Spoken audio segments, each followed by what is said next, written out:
Ayan po, ayan na yung finished product natin ng ginataang suso. Ayan, napakasarap guys. Thank you for watching. Ayan na natin yung mantika. Ayan. Ayan, magluluto po kami ng ginataang suso. Unahin na natin yung bawang. Ay, may hina. Ayan. Gisa muna natin bawang. Tapos, sunod na natin yung sibuyas. Sabay na rin natin yung luya at sili. Yan, haluin lang po natin para ang lasa ng mga natin.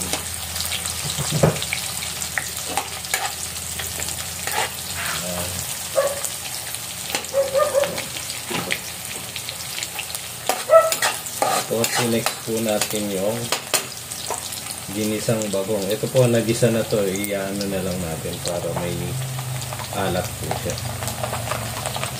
Lagdagan natin na.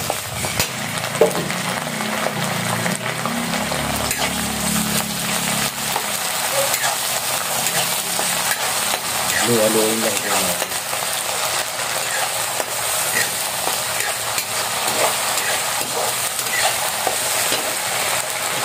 Ito na po yung next natin. Ilalagay na po natin yung pinaka main na suso. Ayan.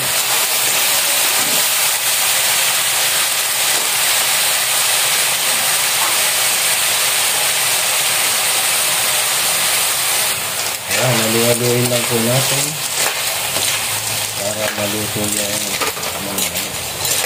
suso natin.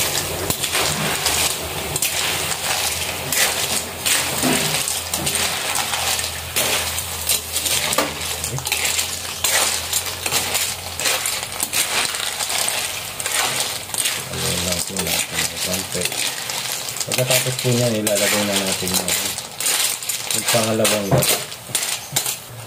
Ayan guys, pagkatapos natin i-mix yung mga suso natin, ilalagay na natin yung pangalawang gata. Yung pangalawang natin. Ayan, ilalagay lang po natin ganyan. Pagkatapos, pakukuluin lang po natin ng konti. Ilalagay na natin mamaya-maya yung kalabasa. Ayan guys, tapos na natin yung pakuluan yung suso. Susunod na natin yung kalabasa para lumambot na siya. Ang lalaki ng hiwa.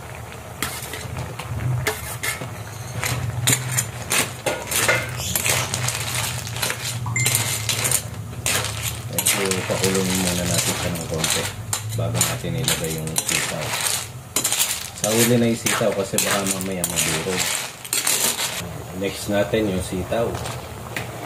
Masarap kapag naluto. Ayan. Para ka rin nagdinataang dyan, kalabasa sa sitaw. Ang kaibahan nga lang, suso ang ating pinakaming ulam natin.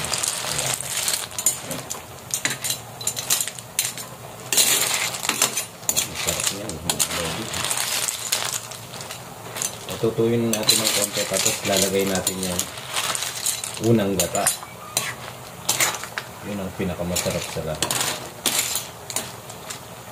Ayan guys, ilalagay na natin yung unang gata para nanunuot ang linamnam ng gata. Ayan. Pagkatapos niyan ay medyo patutuyuin natin ng konti para medyo malapot-lapot ang sabaw. Ayan guys, luto na yung natin, yung ginataang suso sa may kalabasa at sitaw. Aanguin na natin yan. Ayan po, ayan na yung finished product natin ng ginataang suso. Ayan, napakasarap guys. Thank you for watching.